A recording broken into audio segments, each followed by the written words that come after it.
es energía de sobra, que vale una permítame, plata. claro, permítame termino de explicar. Cuando él llega, cuando le llega al mes, le llega un recibo de energía en el que normalmente tiene saldo a favor, porque ha generado más energía de la que ha consumido. Yo conozco dos casos así de personas en la sabana de Bogotá que utilizan, Héctor, utilizan ese sistema.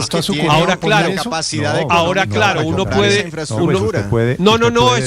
Eso costó 18 millones de pesos y lo hizo hace 3 años. De estrato 1, 2 o 3 tiene esa plata, que es realmente los que más están sufriendo el tema de las tarifas. Lo caro, es que lo caro, a ver, perdóneme un para segundo, montar esta infraestructura. Quiero saludar a un experto para que nos aclare estas dudas. Miguel Hernández no solo es ingeniero, sino que es presidente de la Asociación Colombiana de Energía Solar. Ingeniero Hernández, buenos días. Muy buenos días, Néstor, un gusto. Gracias. Primero, ingeniero, ¿qué tan caro es poner unos paneles de energía solar para volvernos, en palabras del presidente Petro, como dice él, autogeneradores de energía? Bueno, lo estaba escuchando atentamente y en parte, digamos, las posiciones tienen algo de razón, ¿sí? En el tema de costos, hoy para una vivienda que tenga un consumo promedio entre unos 500 y 600 kilovatios hora mes, más o menos un proyecto de esos puede estar por el orden de unos 25 a 30 millones de pesos. Sí, que eso es un hogar, ese es un hogar más o menos común y corriente en Colombia. Sí, más o menos es de lo que en el gremio se instala, son viviendas más o menos, viviendas con aire, con lo necesario, ¿no? Son proyectos de aproximadamente unos 5.5 kilovatios en paneles y un inversor de 5 kilovatios más o menos. Ok, entre 25 y 30 millones de pesos. ¿Y qué se necesita técnicamente para instalar un panel solar? Bueno, ahí viene el punto. El punto, digamos, como lo menciona el señor presidente, pues no es tan fácil, ¿sí? Si bien en Colombia contamos con una normativa que es clara, la CRE 174, muchos operadores de red, o algunos operadores de red más bien, por poner un ejemplo, Aire en la costa, Finia, en Boyacá, se presentan muchas dilaciones al trámite. ¿Qué se necesita? Todo proyecto de autogeneración, que es un proyecto interconectado a la red, donde yo en el día genero la vivienda o la empresa, o donde se instale, consume lo que más puede directamente de lo que se genera, el resto se va a la red. Hay que cambiar el medidor por un medidor que cuenta en 2 vías, y esa energía que yo entrego a la red la cambio por kilovatios que consumí en la noche o en días de lluvia, y por cada kilovatio que yo cambio hay un costo que hay que pagar. Entonces ahí es donde viene el punto, depende del tamaño. Si el proyecto es menor a 100 kilovatios, ese costo es solo el costo de comercialización en la tarifa de energía, es decir, más o menos el 15%, ese intercambio, esa permuta. Pero si el proyecto es mayor a 100 kilovatios, ese es más del 65% ese cambio. ¿Por qué? Porque la norma y desde Acosol hemos intentado y sustentado ante la CRE que se cambie esto, porque a los autogeneradores le están cobrando transmisión, distribución, pérdidas, restricciones. Ya me explica eso, ingeniero, pero perdóneme, quiero ir paso por paso. Esos paneles solares que están tan de moda, y aquí María Consuelo y Héctor y Luis Ernesto, todos tenemos una experiencia muy cercana de alguien que está poniendo paneles solares. ¿Esos paneles solares de dónde vienen? Los paneles, hoy en día el mercado lo tiene China, ¿sí? Esos paneles vienen prácticamente las marcas más importantes y la mejor tecnología de China. Ok, son chinos, que en esta época de aranceles y tal, de guerra comercial, es bueno tenerlo en cuenta. Y en segundo lugar, ¿esos paneles tienen qué vigencia? ¿Cuánto dura un panel de esos? Los fabricantes hoy en día, como ha avanzado la tecnología, dan una garantía de 12 años por defectos de fábrica y 25 años, que año 25 van a producir el 83-85% de lo que está cuando nuevos. Ok, si yo voy a una empresa que me vende los paneles solares, me dicen, listo señor, usted tiene que pagar los 30 millones de pesos, le alcanza para su casa. Y después viene el estudio de sombras, ¿cierto? No, Néstor, digamos, el estudio de sombra es más una responsabilidad del promotor o del instalador para que se aproveche la radiación por eso, pero pues claro que se necesita un instalador que suele ser la misma empresa que lo vende. Estudio de sombras quiere decir no se puede poner en cualquier lado. Si Felipe me estaba diciendo, usted escuchó a Felipe diciendo que en el edificio de él querían poner paneles solares para el funcionamiento del edificio, ¿cierto? Sí, señor. Eso no se puede poner en cualquier lugar del edificio, tiene que ser en un sitio en donde le dé el rayo del sol. Sí, señor. Para ese caso, digamos, para las áreas comunes se instalan muchos proyectos y ¿de qué depende? De que se cuente con el área disponible para la capacidad necesaria para cubrir la demanda que tiene, digamos, el edificio. Si se cuenta con esa área, no hay inconveniente, digamos, para la instalación y que estén libres de sombras. Sí, señor Hernández, esta solución la plantea el presidente Gustavo Petro como una salida y le dice a la gente que en algún momento puede estar pensando en poner paneles solares en su casa, libérese de la factura. Piensa en una persona en la costa, en La Guajira, en el Atlántico, agobiada por la factura de la energía. ¿Esto le soluciona ese problema de pagar cuentas, de pagar facturas carísimas por cuenta de la energía? Claro, si se cuenta con la disponibilidad, porque hay que cumplir unos requisitos normativos, uno puede llegar, inclusive como lo mencionaban anteriormente, a tener facturas con saldos a favor, ¿sí? Entonces, no es que nos liberamos de la factura porque no vamos a estar, aislados del operador de red, porque él nos sigue facturando, él nos liquida lo que entregamos, lo que consumimos, de acuerdo a la norma, pero podemos tener, digamos, unos ahorros de hasta el 100% en nuestra factura. Sí, cuando uno instala el panel solar, señor Hernández, se tiene que conectar a un sistema de energía. ¿Ese panel se conecta al sistema interconectado? Sí, señor, se conecta al tablero principal de la vivienda o de la empresa o donde se instale, ahí ese es el punto de conexión del sistema. No significa no necesariamente que la energía que yo voy a utilizar en mi casa o en mi apartamento es la energía que yo logro recoger con el panel. En el día, en un día, digamos, ideal, todo lo que se genere se puede consumir en la vivienda. Y si nos sobra, esa energía se va hacia el operador de red. Es decir, el operador de red actuaría, o la red actuaría como una batería. Entonces, eso disminuye muchísimo los costos. ¿Y qué pasa si en un día no hay sol, por ejemplo? Que en estos días hemos tenido, por ejemplo, en Bogotá, días muy tapados, muy grises. Se reduce la producción, entonces se consume de la red. Eso, el sistema es sincronizado con la red de acuerdo a la norma. Inclusive, si la energía se va, el sistema solar debe apagarse por ley. O sea que la factura va a seguir llegando, sí, la factura de la luz va a seguir llegando sí o sí. Pero ¿cuánto costaría a grosso modo ponerle ese tipo de paneles solares al 85% de los hogares del país, que son los que pertenecen a los estratos 1, 2 y 3 y que son los que actualmente reciben subsidios en sus tarifas de energía? Pues, digamos, estimar ese costo es un poco complejo, ¿no? Porque no se ha estimado, digamos, en el proyecto Colombia Solar, que hicimos comentarios, estimado si se pueden instalar o no en estos estratos. Entonces ahí es donde hay que tener en cuenta si la infraestructura de la vivienda o la infraestructura de la cubierta donde se van a montar los techos soporta el peso que cada panel tiene, aproximadamente 28 a 30 kilos cada panel hoy en día. Entonces son temas técnicos que hay que tener en cuenta, porque cada proyecto es particular, ¿sí? Depende de qué tipo de techo tenga, asimismo va a ser el costo en la estructura que debe soportar los paranclados. A propósito de la pregunta de Paola, pagar los 25 o 30 millones de pesos que usted me decía por 5.5 kilovatios, fue la cifra que usted me dio, ¿verdad? Sí. Más o menos Néstor, 30 millones de pesos por hogar, sin importar de qué estrato es. No, ahí hay que tener en cuenta algo, que a lo que la apuesta del gobierno es al consumo de subsistencia, que es lo subsidiado hoy en día. Entonces, el consumo de subsistencia en zonas, digamos, calientes está en 173 kilovatios hora mes. Es decir, que los proyectos que se instalarían serían proyectos de aproximadamente 2 kilovatios por estas viviendas, para que nos cubra el consumo de subsistencia. Si el usuario consume más de esto, pues debe pagarlo como es hoy en día. Si un usuario estrato 1 o 2 consume más de subsistencia, tiene que pagar a tarifa plena. Señor Hernández, mire, le voy a leer el trino del presidente Petro. Él dice que, bueno, la actual deuda que tienen por estos subsidios se va a titularizar y, bueno, de esa forma se pagaría esa deuda con los actuales comercializadores. Pero este subsidio, que es el que evita que los estratos 1, 2 y 3 paguen hasta 50, 100, 140% más en la factura, dice el presidente así: en adelante y con vigencias futuras se entregará gradualmente directamente a los usuarios en especie, consistente en techos solares para bajar el costo de su energía y volverlos autogeneradores. ¿Ese subsidio es así de grande como para que me lo cambien por un techo solar?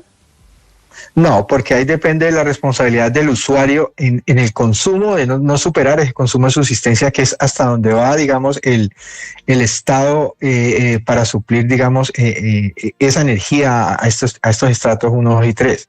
Entonces, si, por ejemplo, un usuario estrato 1, que el subsidio es del 50%, y le montan los paneles para cubrir su subsidio de los 173, pero él consume 300 kilovatios, pues él necesitaría un sistema el doble de grande y de todos modos le va a llegar una factura plena por ese restante de la energía que consumió. Sí. Señor Hernández, me están mandando aquí nombres de algunas empresas que ya tienen paneles solares grandes para su autogeneración, como dice el presidente Petro. Me dicen Alpina, Carulla, Atlético Nacional, Bavaria, una cantidad de empresas muy grandes ya metidas en el tema de la generación de energía a través de paneles solares. Para una empresa que cambia, es decir, porque me estaba hablando usted de familias, de personas naturales. Para una empresa, ¿cómo funciona? Para una empresa, digamos, como tal el sistema es similar. Lo que cambia es la forma como se liquida. Entonces, estas empresas grandes superan los 100 kilovatios en potencia instalada. Entonces, a ellos esa permuta de cada kilovatio que cambian para suplir, digamos, una demanda nocturna o en horas de poca radiación, pues pasa de si ponemos un kilovatio a 1,000 pesos, pasa de 150 pesos la permuta a 650 y 700 pesos. Entonces es ahí donde está, digamos, la rentabilidad del proyecto o el retorno de inversión. Y es ahí donde esta norma se estableció, Néstor, es algo increíble. Desde el 2017 se hicieron los estudios cuando salió la CRE 030, se emitió la CRE 030, se sostuvieron, digamos, estos cobros. En el 2021 se actualizó la norma y se sostuvieron, y hace muy poco le hicimos una serie de peticiones para que se actualice la norma porque otros países ya la cambiaron y se sigue sosteniendo. Entonces, es a este tipo de autogeneradores mayores a 100 kilovatios, es muy injusto que les cobren transmisión cuando el autogenerador no utiliza la red de transmisión nacional. Pero estas empresas se vuelven vendedores de energía, es decir, Alpina, que me están mandando fotografías de una, ahora se llama granja solar, creo, ¿no? No planta solar, sino granja solar. Alpina, que tiene grandes paneles solares, no solo es consumidor de su propia energía, sino que vende los excedentes. Sí, señor, claro que sí. Entonces la fórmula indica que, digamos, hasta lo que yo importo, lo que consumo de la red, lo cambio por esa permuta que menciono. Todo lo que me sobre hacia arriba hoy en día se liquida a precio de bolsa, es decir, ahí estoy accediendo a la acción de venta de energía. Y eso al final de la factura se netea y es lo que mencionaban hace rato, que pueden llegar saldos a favor hacia el usuario. Sí, pero hay, por ejemplo, ingeniero, que yo ponía el caso del edificio donde yo vivo. Este edificio debe tener aproximadamente 100 de frente por 100 de fondo, porque va de una cuadra a otra hacia el fondo y hacia el frente. Un poquito menos de frente, Felipe, su edificio, yo creo. Pero sí, bueno. 80 puede ser, sí, tiene razón. Bueno, si eso de ponerle para las áreas comunes y el ascensor fuera posible, porque aguanta el peso, estaríamos hablando de una inversión de ¿cuánto? Eso depende, digamos, netamente del consumo que tenga. Entonces, el área nos da es la posibilidad de montar la capacidad que yo necesito para cubrir ese consumo, pero el costo me lo da cuánto consume el edificio. Entonces, por ejemplo, un ejemplo para un edificio pues mucho más pequeño, pero que tenía su área, digamos, disponible en una cubierta, que consumía 2 millones de pesos mensuales. A ese le montaron, digamos, 14 kilovatios y hoy en día le están llegando más o menos 50, 60 mil pesos de saldo a favor y cubrió toda su demanda. O sea que Felipe se alista. No es tan complicado. Pero Felipe, es decir, tendrían que hacer reunir una plata grande en el caso. No, claro, cuota extraordinaria. No, por supuesto. No, y ante todo, no solo a cuota extraordinaria, Felipe, asamblea de copropietarios. Bueno, pero eso en los edificios pequeños como el que yo vivo no está complicado. A la que usted va tan alegremente todos los años. Víctor, la última para es el la ingeniero única Hernández. presidencia a la que logré llegar. ¿Así fue presidente del edificio? No, Sí, nos claro. tiene que contar eso después, porque quiero hacerle esta pregunta a nuestro invitado. Bueno, digamos una medida así como la que plantea el presidente Petro a nivel generalizado, a nivel nacional, puede ser un poco compleja, pero si se implementara en alguna región en particular por la exposición al sol y demás, y por las vulnerabilidades de la gente, y de pronto los espacios que tengan para instalar paneles solares, ¿eventualmente podría funcionar? Sí, claro, o sea, la tecnología está totalmente probada. Hoy, digamos, la norma nos permite, a pesar de esos costos, nos permite reducir, digamos, esos costos de la tarifa, pero aquí es un punto y es un llamado, digamos, al señor presidente en cabeza, pues, del sector minero, al ministro de Minas y a la superintendencia, porque lo que pasa es que si bien todo funciona, al momento, por ejemplo, pongamos en contexto en aire, tienen represado más de 1.500 solicitudes por diferentes motivos donde ya están instalados todos los proyectos, se cumplen, digamos, la normativa, pero no se da la aprobación por un lado, y cuando se da la aprobación se demoran 1, 2, 3 meses en cambiar los medidores, y luego viene otro problema, es la liquidación.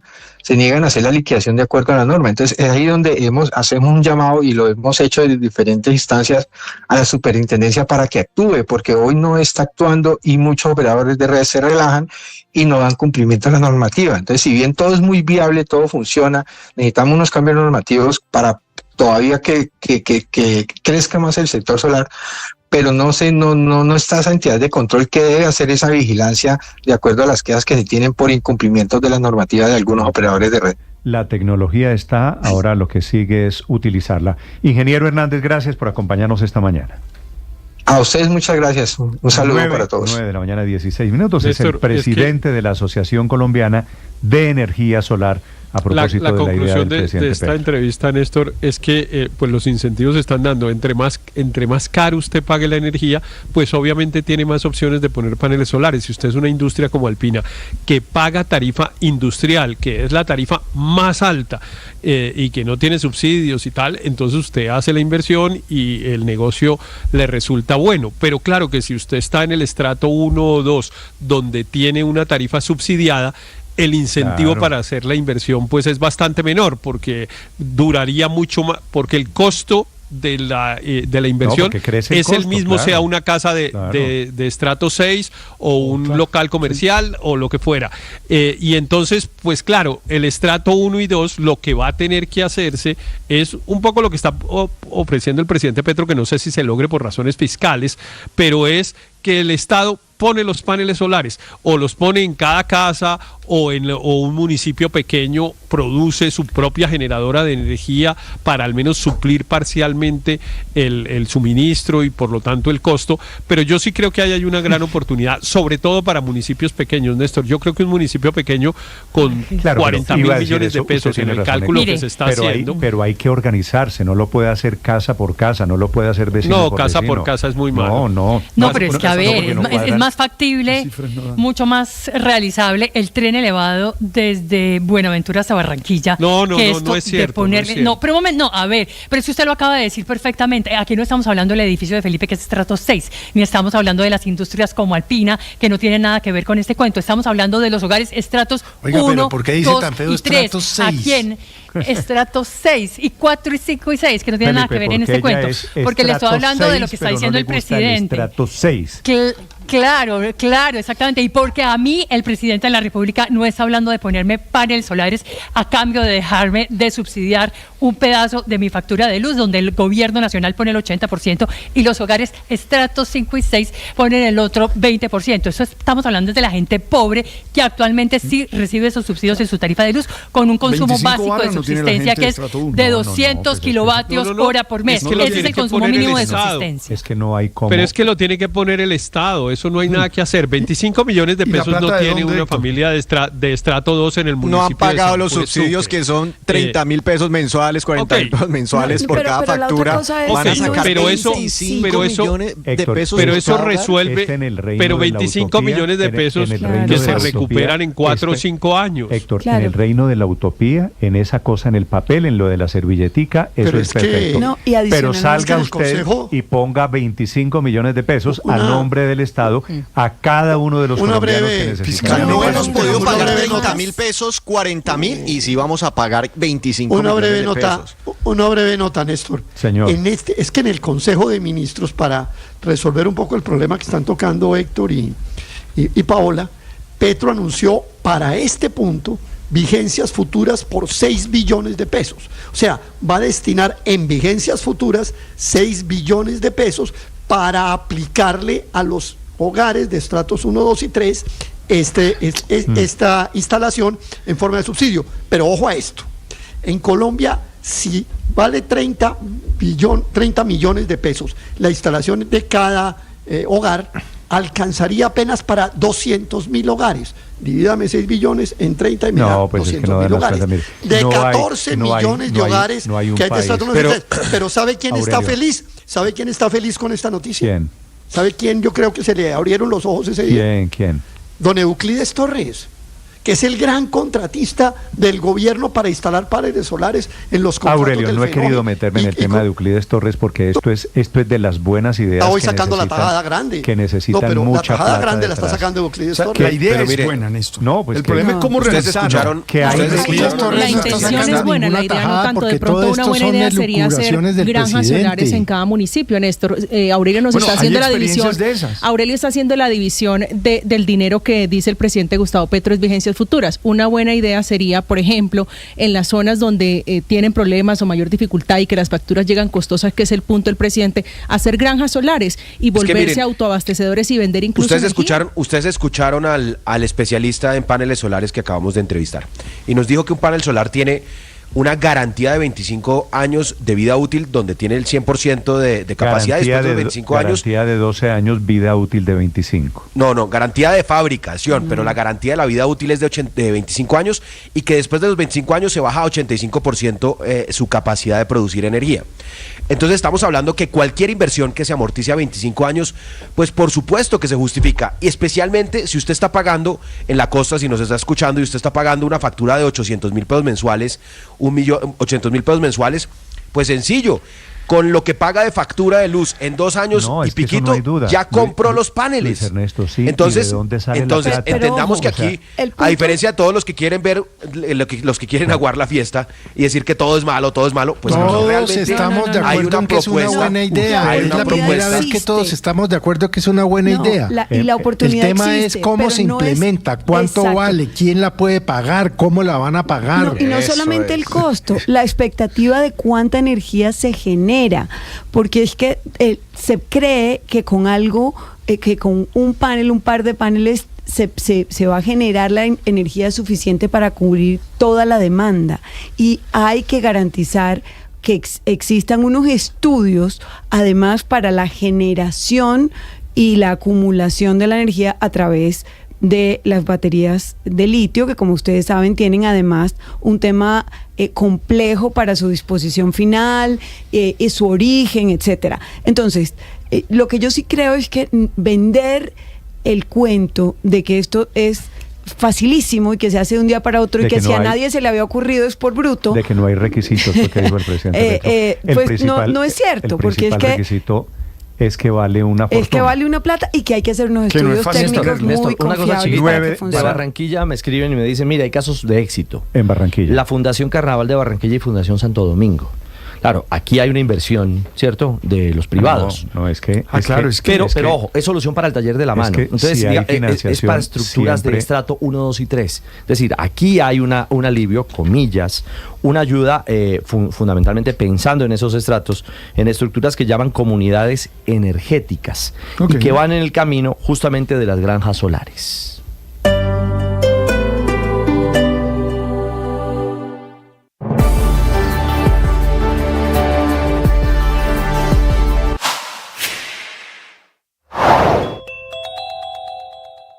Mañanas Blue, Delfín Rodríguez, director de operaciones de Defensa Civil, contó que los dispositivos móviles fueron claves para encontrar a algunos de los sobrevivientes tras el colapso de la icónica discoteca Jet Set en Santo Domingo. El día de ayer eso fue un punto clave para que los organismos, los socorristas, llegaran y ubicaran a personas. Inclusive había un lado que habían 15 personas y ellos no guiaron a los socorristas, entre ellos bomberos, Defensa Civil, Cruz Roja, y llegaron al lugar y pudieron rescatar 15 personas de ese punto. Pero ya no estamos recibiendo llamadas, no están contestando llamadas.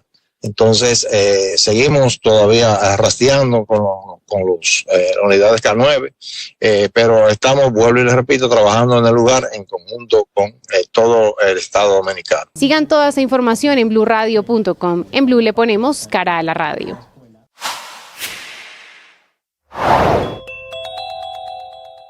La imagen de Sara, abandonada en una quebrada, quejándose del dolor y aferrada a unas ramas para que el caudal no se la llevara, son conmovedoras e indignantes.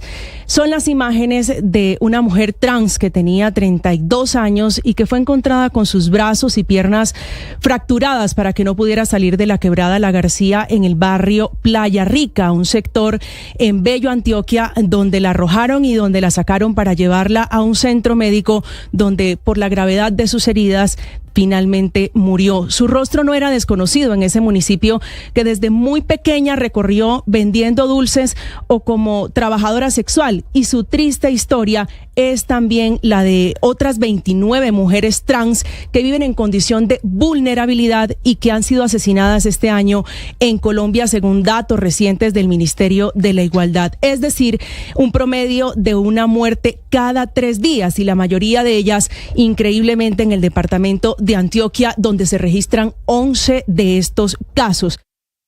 Necesitamos aprender a ser efectivos, es decir, a lograr los objetivos con los menores recursos posibles de la manera más excelente. Si tú no aprendes a ser efectivo, vas a gastar tiempo, vas a gastar recursos y no vas a alcanzar tus metas. No se trata simplemente de eficacia, se trata de entender qué es lo mejor, cómo hacerlo. Y eso se logra con un propósito claro, con un plan de trabajo, con disciplina y esfuerzo. Y también gozándote la vida. A veces creen que ser efectivo es enemigo de vivir feliz. Y al contrario, esas dos se conectan y llenan de sentido la existencia de los seres humanos. ¡Ánimo! Tú eres una persona valiosa.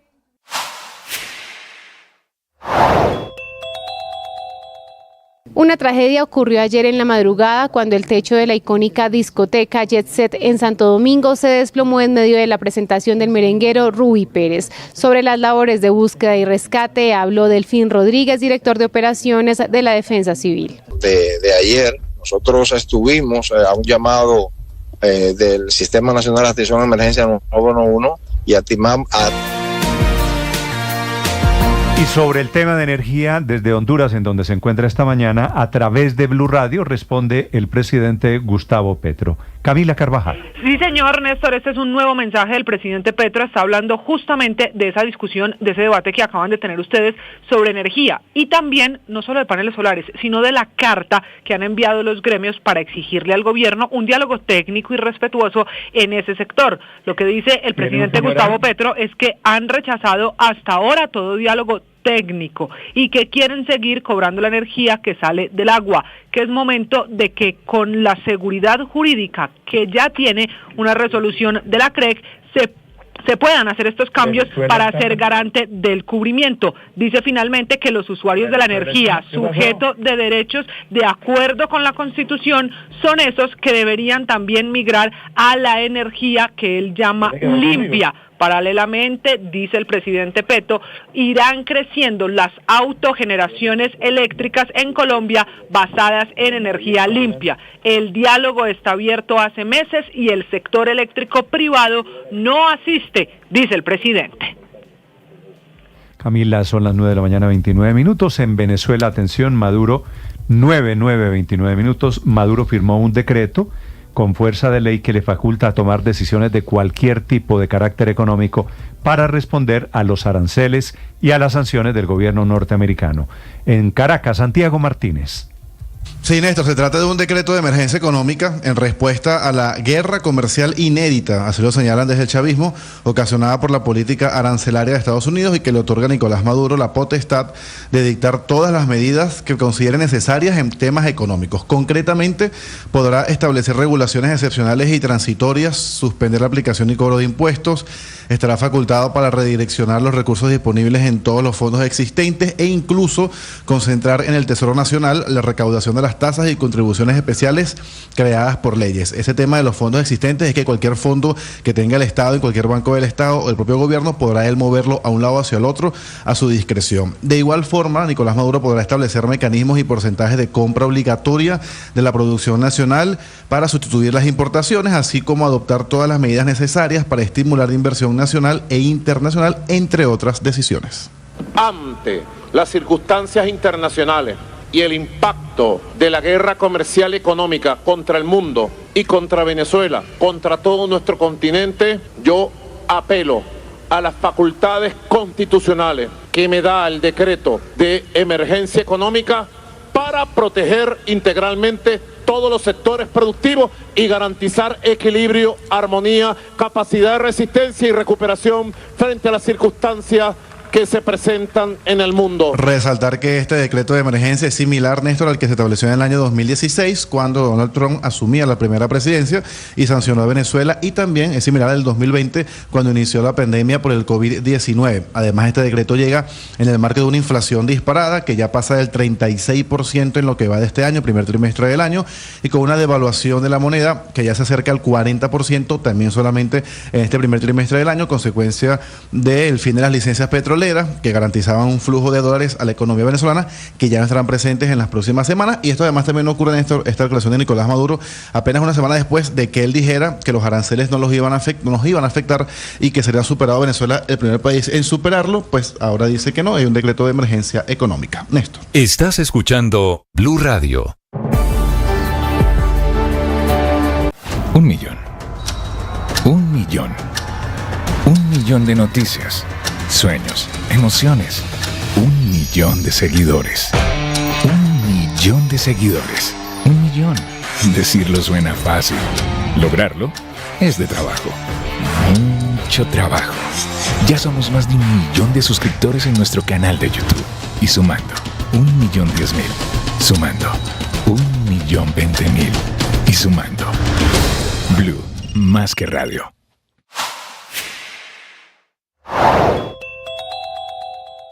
Pues la incertidumbre ante un inminente apagón para la región Caribe se acrecenta ante las advertencias por las deudas que el sector público sostiene con las generadoras de energía y que tiene contra las cuerdas al sistema. Pues el gobierno insiste en que la energía solar sería la respuesta a esta crisis. Y es que así lo mostró en su cuenta de X ayer el presidente, donde señaló que lo mejor es, abro comillas, la liberación energética, al considerar que la autogeneración es la revolución de las energías limpias, para lo que sugiere que las juntas de acción comunal lideren estos procesos. Y es que ahora... De las muchas víctimas del incendio en Santo Domingo, hay 2 colombianos del desplome del techo. El incendio había sido el año pasado en esa discoteca que se llama Jet Set. Se desplomó el techo hace 30 horas. De las muchas víctimas, 113 muertos, 155 heridos, hay 2 colombianos. Uno de ellos es Camilo Peña, que es un colombiano, lleva viviendo en República Dominicana 22 años y estaba en la fiesta en donde murió, entre otras cosas, el protagonista, Rubí Pérez, que es el merenguero dominicano. Señor Peña, buenos días desde Colombia. Muy buenos días. ¿Cómo está usted? Primero que todo, ¿está en dónde en este momento? Bueno, me encuentro en la clínica Abreu, que fue donde me trasladaron después pues, de salir del accidente que ocurrió, y estamos aquí en recuperación. En la clínica Abreu de Santo Domingo. ¿Usted cuánto tiempo lleva en Santo Domingo, señor Peña? 23 años. 23. ¿Y a qué se dedica en República Dominicana? Bueno, yo soy ingeniero civil y pertenezco también a una agrupación de merengue donde sus cantantes pues también pertenecieron a la agrupación de Ruby Pérez y de Wilfrido Vargas hace muchos años. ¿Usted es músico? ¿Estaba cantando o tocando en ese momento? No, yo soy parte de la administración del grupo. Yo estaba compartiendo con unas amistades, disfrutando del artista Ruby Pérez. Sí. Señor Peña, escuchándolo me da la impresión de que usted ya perdió el acento colombiano, ¿no? Sí, ya un poco, bastante, ya con tantos años aquí. Físicamente, ¿qué tan lejos está usted de Ruby cuando se produce el derrumbe del techo? No, yo estaba frente a Ruby, yo estaba, como quien dice, justo al lado de la tarima, frente a él. ¿Y qué fue lo que pasó en ese momento cuando se viene abajo el techo? Bueno, cuando se viene abajo el techo, en un abrir y cerrar de ojos, bueno, suenan como un trueno, no hay luz, nos caen escombros arriba, el techo. Por suerte, parte de del techo que cayó, aunque me cayó encima del pie, pero se apoyó de la tarima. Tengo varias amistades que pudieron salir por debajo de la estructura de la tarima donde estaba Ruby Pérez, pero a mí me cayó parte de la viga en el pie derecho, entonces no pude moverme hasta que no llegaron las grúas y nos quitaron todas las piezas. ¿Eso a qué horas pasó, señor Peña? ¿A qué horas llegaron las grúas y permiten su salida de la tragedia en Jet Set? El desplome empezó a las 12:55 aproximadamente. Estuvimos como 2 horas bajo los escombros, en lo que fueron llegando los rescatistas y la defensa civil. Y la grúa sí ya llegó aproximadamente como a las 5 de la mañana. Señor Peña, ¿qué fue lo que pasó a las 12:55 de la madrugada? ¿Qué recuerda usted?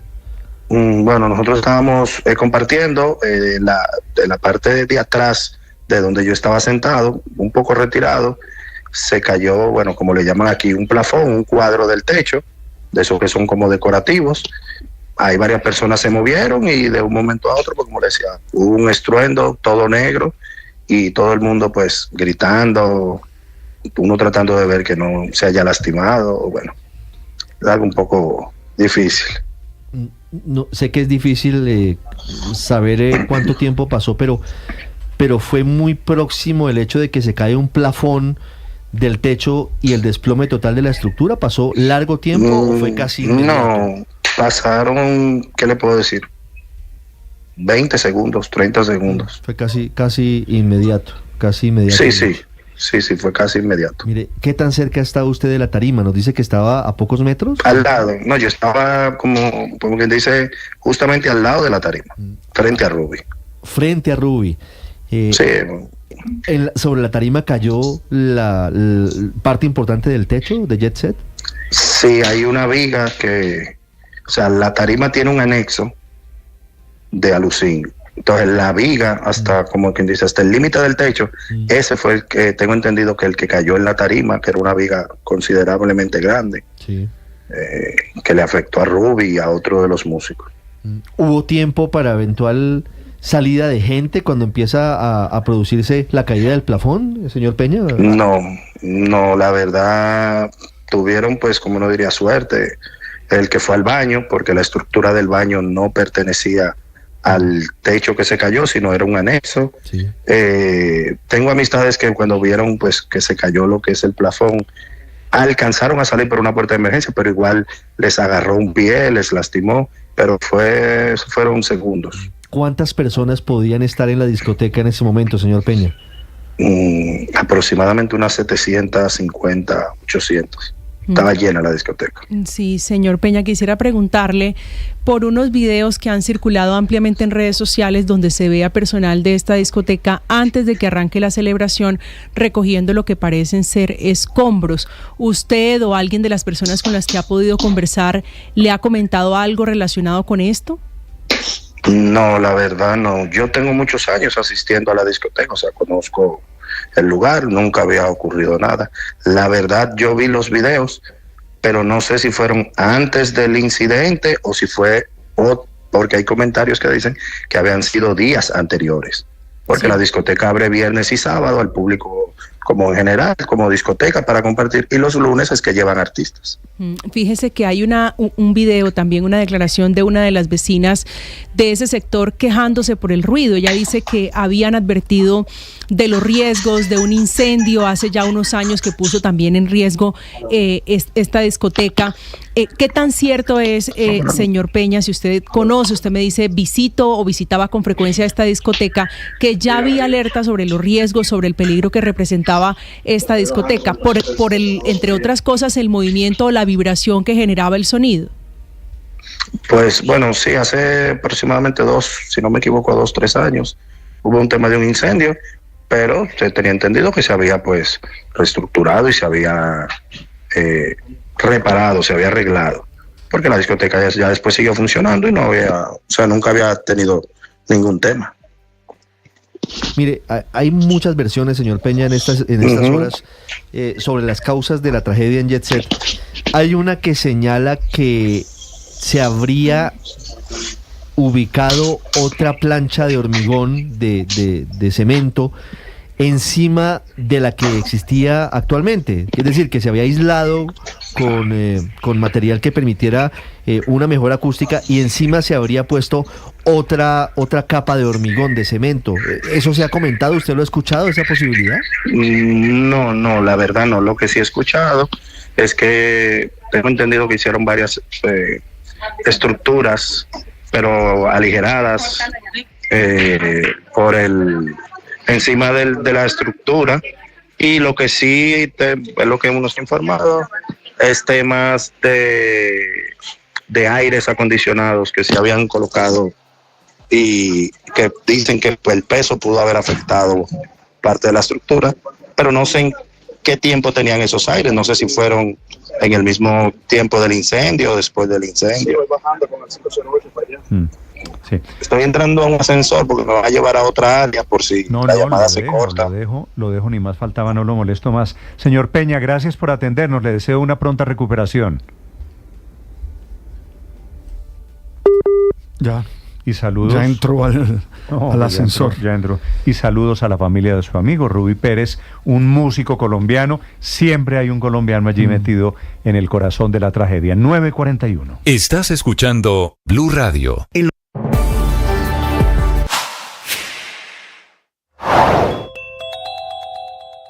Pues la incertidumbre ante un inminente apagón para la región Caribe se acrecenta ante las advertencias por las deudas que el sector público sostiene con las generadoras de energía y que tiene contra las cuerdas al sistema. Pues el gobierno insiste en que la energía solar sería la respuesta a esta crisis. Y es que se lo mostró en su cuenta de X ayer el presidente, donde señaló que lo mejor es, abro comillas, la liberación energética, al considerar que la autogeneración es la revolución de las energías limpias, para lo que sugiere que las juntas de acción comunal lideren estos procesos. Y es que ahora fue anunciada una medida llamada Casas del Sol que buscarían beneficiar a 500.000 familias de estratos 1, 2 y 3 para que tengan paneles que les permitan comprar, generar y vender energía, una medida Néstor que requiere evaluación detallada, pues por ejemplo muchas viviendas de escasos recursos en el Caribe tienen techos de zinc o de bareque, un material que no resistiría el peso promedio de solo un panel, que puede llegar a pesar hasta 22 kilos. Además, expertos advierten que el manejo por parte de las llamadas hack de un sistema tan técnico como este sería riesgoso, pues se requieren estudios serios que incluye hasta el cálculo de cómo afectan las sombras en la producción de energía bajo este sistema solar para maximizar la eficiencia del mismo.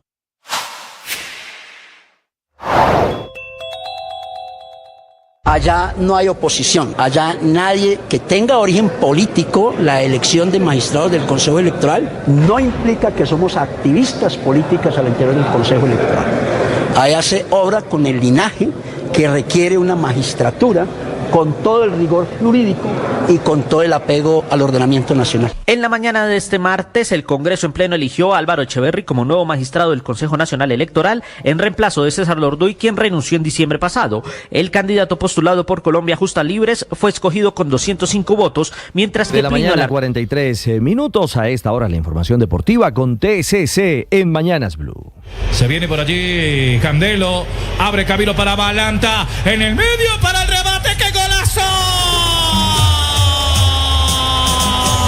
Y el golazo fue del peruano Luis Ramos, que enloqueció las tribunas llenas con casi 35.000 aficionados del América, de la Mechita, en el Pascual Guerrero de Cali. Un gol que abrió el camino de triunfo frente al Corinthians de Brasil en la segunda fecha de la Conmebol Sudamericana. Lamentablemente, para los intereses escarlatas, esa victoria no se construyó. Corinthians mejoró en el segundo tiempo y encontró el gol del empate con Mateusinho para el 1-1 final. Juanfer Quintero hizo el balance del empate y cómo se da la batalla en esta Copa. Creo que fue un lindo aprendizaje hoy, una lección para lo que se viene. Creo que de 6 puntos estamos con 4, creo que es positivo al final. Pero si tenemos una mentalidad ganadora, no puede pasar lo que pasó hoy. Creo que de alguna otra forma la Copa te lleva a esto. Pero bueno, tenemos que estar concentrados, quizás los 100 minutos, ¿no? Los 85 no bastan. Tenemos que estar concentrados los 100 minutos para poder sacar diferencia en lo que es la Copa. América llegó a 4 puntos y es líder. Huracán de Argentina, que hoy recibe al Racing de Uruguay, es segundo con 3.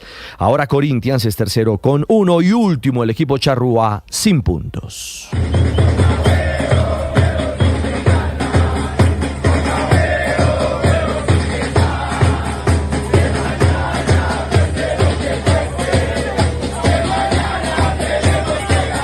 Este fue el banderazo de los hinchas del Once Caldas en Chile. Un grupo de aficionados de Blanco Blanco llegó al hotel de concentración en Viña del Mar para alentar al equipo de Manizales, que hoy se enfrenta a la Unión Española chileno. Su primer juego internacional después de 6 años. Tras caer en casa 1-0 a manos del Fluminense, que es líder de la zona con 3 puntos, tiene un nuevo reto, ahora en condición de visitante. Por eso el lateral izquierdo Juan Pablo Patiño mira con entusiasmo este nuevo reto copero. Creo que el partido contra Fluminense nos dio un envío anímico demasiado grande, lo cual nos tiene muy contentos y con la ilusión de poder clasificar a la segunda ronda. Hoy Once Caldas es último de su grupo con 0 puntos y Unión Española segundo con 1 unidad.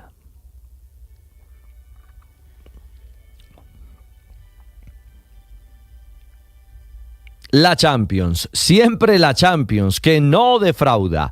Hoy la noticia es el mazazo propinado por el Arsenal al Real Madrid. 3-0 triunfo londinense con Declan Rice como la gran figura, con 2 golazos de tiro libre fenomenales. Le va a volver a pegar Rice. Va Rice, chuta Rice, ¡gol! ¡Gol de Rice! ¡Qué barbaridad! Maldini, escucha el abuelo. Le vuelve a pegar Rice otra vez al palo de Courtois. Fue tremendo. Y Ancelotti, el técnico del Madrid, fue sincero. No se esperaba un golpe de este tamaño en Londres. Derrota dura, obviamente. Sí, no nos esperábamos esto. La verdad es que para una hora creo que el equipo ha estado bastante bien. En la primera parte el equipo estaba bastante ordenado. Después los 2 goles marcados de balón parado, el equipo ha caído un poco a nivel mental. Ahora Real Madrid le apunta a la remontada dura, 3 goles en contra para dar vuelta el próximo miércoles en el Santiago Bernabéu. Y a propósito, por Champions, hoy Barcelona recibe al Borussia Dortmund. En la conferencia de prensa prepartido, Gavi, mediocampista del club catalán, le respondió con insulto a bordo a quienes lo critican. Sí, que se te tacha siempre de un jugador muy físico por tu entrega en el campo y no se tiene en cuenta tu calidad técnica, ¿no? Cuando la temporada pasada, jugando muy cerca del pivote, lo hiciste muy bien y seguramente fue tu mejor temporada en el primer equipo. ¿Cómo asumes estos comentarios siempre de futbolista duro y poco más? Que parece que con el balón no sepas hacer mucho, ¿no? Gracias. Sí, es cierto lo que dices. Mucha gente se cree que no sé jugar a fútbol. No tienen ni puta idea. Pero es verdad. Pero bueno, es entendible. Al final es fútbol, ¿no? Cada uno piensa lo que quiere y está bien. Irreverencia a flor de piel. También Paris Saint-Germain enfrenta al Aston Villa. Pausa y hablamos de Colombia, que hoy va por el cupo a la final del Sudamericano Sub-17. 28, 29, 30. ¡Que lo destape! ¡Que lo destape! Pero antes, ¿me regaló una firmita de recibido, doña Marta? En TCC somos felices cumpliendo. Vigilado Supertransporte. Hoy en Cartagena, Colombia se enfrenta a Venezuela por la semifinal del Sudamericano Sub-17. El ganador irá por el título del torneo y ya con la tranquilidad de tener tiquete al Mundial de Qatar asegurado. El técnico de Colombia, Freddy Hurtado. Obviamente que va a ser un partido aguerrido, un partido de correr mucho, un partido de mucha inteligencia también por parte de nosotros. Los conocemos, ellos nos conocen, entonces va a ser un partido de estrategia y de ojalá que nuestros jugadores estén todos al 100% y podamos hacer la diferencia. Colombia-Venezuela desde las 6:50 de esta tarde por el Gol Caracol HD2, golcaracol.com y nuestra aplicación Ditu gratis. Falta técnica. ¿Contra quién? JTR no quiere escuchar planteamiento. Creo que es contra Doncic. Sería su segunda. Es el sonido de la señal de Ditu de la NBA. El momento de la expulsión de Doncic por una segunda falta técnica. Supuestamente la estrella de los Lakers insultó con lenguaje vulgar a un árbitro. El esloveno dijo tras el final del juego que estaba discutiendo con un aficionado y no con uno de los jueces. Lo cierto es que la victoria fue para los Thunder. Los Lakers cayeron 136-120. El equipo de Oklahoma se mantiene líder de la conferencia oeste y ya tiene la cabeza puesta en los playoffs del mejor baloncesto del mundo. Con las estrellas de la NBA cerramos la información deportiva. 9:50 a esta hora en Mañanas Blue.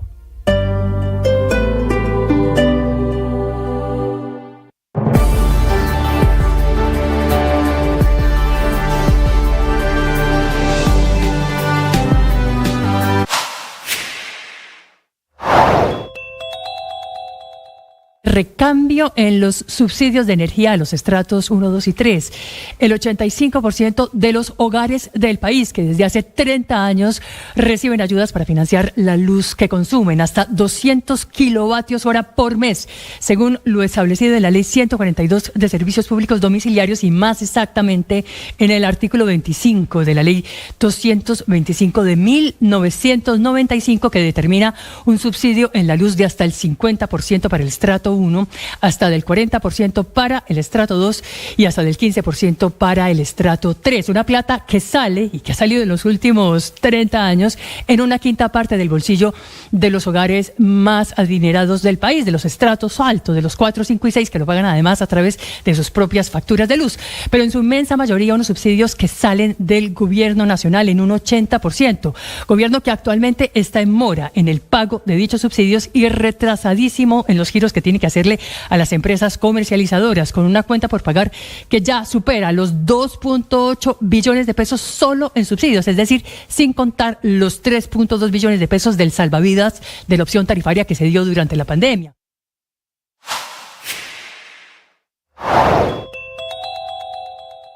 En Mañanas Blue, Delfín Rodríguez, director de Operaciones de Defensa Civil, contó que los dispositivos móviles fueron claves para encontrar a algunos de los sobrevivientes tras el colapso de la icónica discoteca Jet Set en Santo Domingo. El día de ayer eso fue un punto clave para que los organismos, los socorristas, llegaran y ubicaran a personas. Inclusive había un lado que habían 15 personas y ellos no guiaron a los socorristas, entre ellos bomberos, defensa civil, Cruz Roja, y llegaron al lugar y pudieron rescatar 15 personas de ese punto.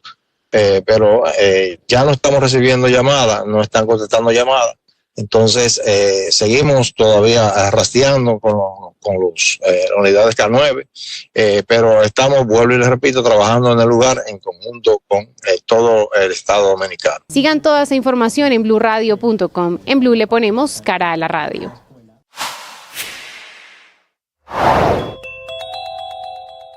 La imagen de Sara abandonada en una quebrada, quejándose del dolor y aferrada a unas ramas para que el caudal no se la llevara son conmovedoras e indignantes. Son las imágenes de una mujer trans que tenía 32 años y que fue encontrada con sus brazos y piernas fracturadas para que no pudiera salir de la quebrada La García en el barrio Playa Rica, un sector en Bello, Antioquia, donde la arrojaron y donde la sacaron para llevarla a un centro médico donde por la gravedad de sus heridas finalmente murió. Su rostro no era desconocido en ese municipio que desde muy pequeña recorrió vendiendo dulces o como trabajadora sexual y su... Las noticias de este día miércoles 9:53. Mucha atención, la Fiscalía acaba de rechazar la posibilidad de un principio de oportunidad, es decir, de un beneficio judicial para Sandra Ortiz, que fue consejera del presidente Petro, que está metida hasta las narices en el tema de corrupción de la Unidad de Gestión de Riesgo. Juan Esteban Quintero. Néstor, buenos días. Muy importante aclarar que durante varias semanas la defensa de Sandra Ortiz, ex consejera para las regiones a cargo del abogado Osvaldo Medina, ha estado en constante diálogo con las fiscales del caso de la Unidad Nacional para la Gestión del Riesgo para buscar mecanismos que eviten que ella vaya a la cárcel. Es por esto que aparece la figura del principio de oportunidad con inmunidad. Juan Esteban, discúlpeme, ¿se acerca o le quita el altavoz? Néstor, es una de las involucradas en este caso de corrupción que está buscando. Ella quería inmunidad total.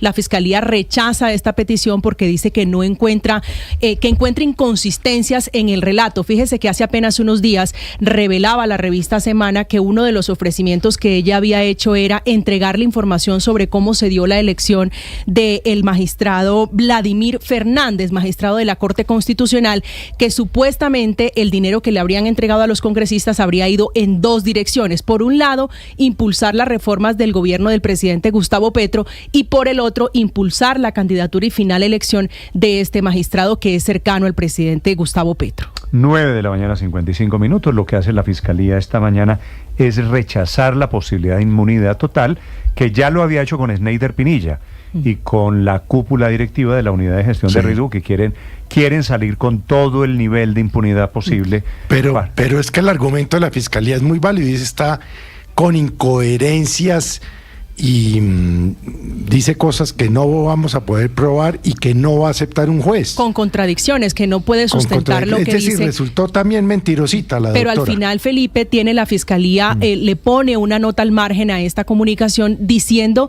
que la doctora Sandra Ortiz les dijo que como consecuencia de la negativa ella iba a contar, iba a hacer pública la información que le estaba ofreciendo. La Fiscalía dice, ok, sí, pero bajo su responsabilidad. Néstor, esta mañana se está especulando, si me permite la palabra, sobre lo que ella va a contar, que tendría relación con lo que le digo, información que se relacionaría con el magistrado Fernández. Claro, lo que pasa es que lo que dice la Fiscalía es demoledor para la doctora Sandra Ortiz. Yo sé que ustedes lo leyeron, pero quisiera repetirlo. La colaboración que propone ella con la justicia se funda en información confusa, contradictoria y no sustentada en evidencias objetivas. Traducción, Ricardo, quiere mucho y no da nada, nada pues, a cambio. Imagínense, pues información está tratando confusa, de dar una contradictoria y no salvarse. sustentada. Fundamentalmente, pues imagínese usted. Claro, seguramente está salvándose ella y otras personas, porque ella, pues digamos, se salvaría por el propio principio de oportunidad, pero seguramente está ocultando otros copartícipes y tal, y se está inventando historias para distraer. Yo no sé lo del tema de la elección del magistrado Vladimir Fernández que acaba de contar María Camila, yo no había oído esa versión, pero me parece un poco extraño porque la terna la había enviado toda el presidente de la República, es decir que Vladimir Fernández no estaba compitiendo con enemigos o con opositores del presidente, sino incluso con personas que son mucho más militantes de la causa del presidente y tenía él mayorías. Mismo. Recuerde usted que estaba Cielo las Rusín, mayorías en el Congreso. Cielo Rusín, que estaba en la terna, entonces estaba Cielo pues Rusín, uno, que es cierto. Ahora, Héctor, pues es que era una terna petrista. Permítame decir aquí, como siempre, Felipe, que los delincuentes buscan un principio de oportunidad. Para eso está la Fiscalía, para determinar qué de lo que dice es cierto, porque comienzan a salpicar a unos que sí y a otros que no. Correcto. Toca diferenciar a los que sí y a los que no. Y eso es un trabajo que... Pero por lo pronto, Néstor, pues lo que lee uno ahí es que resultó mentirosita también, fuera delincuente mentirosita, ¿no? Sí, Sí, y así Pero le va a ir, Felipe, a la doctora Sandra. Es que mañana tengo entendido, pero creo que mañana es la formulación, la acusación, la formulación de cargos. Y entre más tiempo pasa, se agota la posibilidad de llegar a un acuerdo con la justicia. El comunicado es contundente, diciendo no le creemos a la señora nada. El comunicado de la Fiscalía es totalmente demoledor contra la doctora Sandra Ortiz. Pero tiene un agregado, y es que dice que ella públicamente va a difundir lo que la Fiscalía no le valoró. Sí, señor. No le valoró, entonces ¿qué nos va a contar? No, pues ver, lo que jurídicamente no es probable. ¿Qué es lo que nos va a contar? Porque yo creo que de todas maneras, Sandra, pues seguramente el ventilador que va a prender no es tan grande como quisiéramos, pero algún ventiladorcito va a prender y es importante oírla. Sí, pero tiene que haber responsabilidad en lo que escuchemos que diga la señora Ortiz, porque si no es sustentable ante la justicia, pues no tiene valor alguno. Digamos, si ella simplemente acusa por acusar y no tiene cómo probarlo, quedamos en las mismas. 9:59 minutos. Mucha atención a propósito de temas políticos. Esta mañana hay una muy fuerte denuncia de amenazas de muerte por parte de seguidores de un creador de contenido, de un streamer que se llama Westcol. Este es muy famoso, padre, usted seguramente lo va a oír nombrar. ¿Sé quién es? Claro en las redes sociales, que cuestionó, le puso el nombre de una hamburguesa perreirana. Y entonces protestó la doctora Giraldo, y eso ha derivado en un increíble enfrentamiento. Le mandó sus bodegas el señor Westcol a la parlamentaria, seria ella, Carolina Giraldo. Andrés Carmona. Así es, Néstor, buenos días. La historia comenzó con una publicación en la red social Instagram del perfil Fuego Burger. Fuego Burger es un restaurante de comida rápida propiedad del streamer y creador de contenido Westcol. Ellos lanzaron en los últimos días su restaurante en la ciudad de Pereira y lanzaron una hamburguesa a la que denominaron La Pereirana. En el video, en el diálogo en el que se ve al creador Westcol, creo que no es pereirana, sino perreirana. Perreirana, corrijo, Néstor. Le preguntan que cómo se llamaría esa hamburguesa y Westcol responde La Perreirana, y tendría doble carne bien jugosa y claramente iría con la salchicha bien adentro. Este mensaje del streamer Westcol generó varias molestias en las redes sociales, generó indignación a tal punto que el video tuvo que ser retirado de la página de Instagram de Fuego Burger. Sin embargo, la representante Carolina Giraldo hizo un video en sus redes sociales criticando el mensaje de Westcol, pidiendo respeto por las ciudadanas pereiranas. Ella es originaria de esa ciudad, y eso ocasionó que seguidores del streamer empezaran a enviarle mensajes calificándola, y con el respeto de la audiencia, de prostituta.